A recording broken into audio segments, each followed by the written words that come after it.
好啦，古天樂咧投資嘅《尋秦記》咧，第一日啊，港澳票房加埋咧已經係超過1129萬，所以咧真係好巴閉，亦都破咗咧香港電影咧首日嘅票房紀錄，所以咧係好開心啊，好值得鼓舞嘅一件事啊！國內咧其實都已經即係據知咧係已經收咗9800萬，咁馬來西亞嗰邊咧就大概200零萬 ringgit 到啦嚇，咁我自己咧就10月31號咧就喺呢個朝頭早嘅時候咧就已經係曠工咧去睇呢套戲，咁啊同我老婆一齊去睇啦，咁都即係好多回憶喺裏邊嘅，即係咧佢喺電影裏邊咧一播首咧天命最高嘅時候咧，你就哇大佬毛骨都豎起埋啊！即係嗰個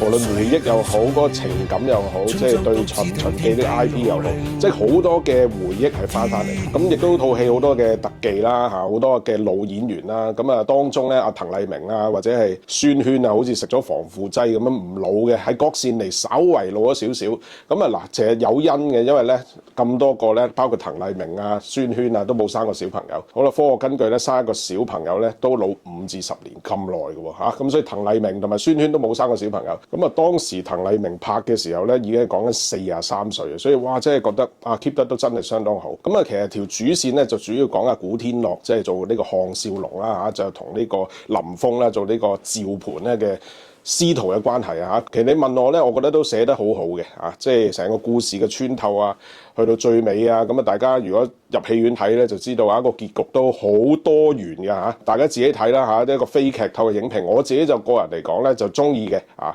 咁啊大家俾錢買飛入去，咁我自己可能都會2刷啊3刷咁啦嚇。嗱咁啊首歌咧叫《天命最高》，大家都知道天命係不可違抗。所以天命最高，即係話我哋嘅生命、我哋條路、我哋條命，某程度上都已經注定啊！天已經安排咗俾你，你個天命咧係不可違抗。我哋有時咧好想去改變我哋嘅生命上面嘅一啲關卡，特別係我哋喺我哋嘅低谷嘅時候，我哋好想去改變，甚至做一啲法事，我哋想改命。但係咧，你要記住，天命最高，你永遠都違抗唔到天命。希望大家多啲支持香港電影，多啲支持古天樂嘅電影。我係商道嘅 James，加油！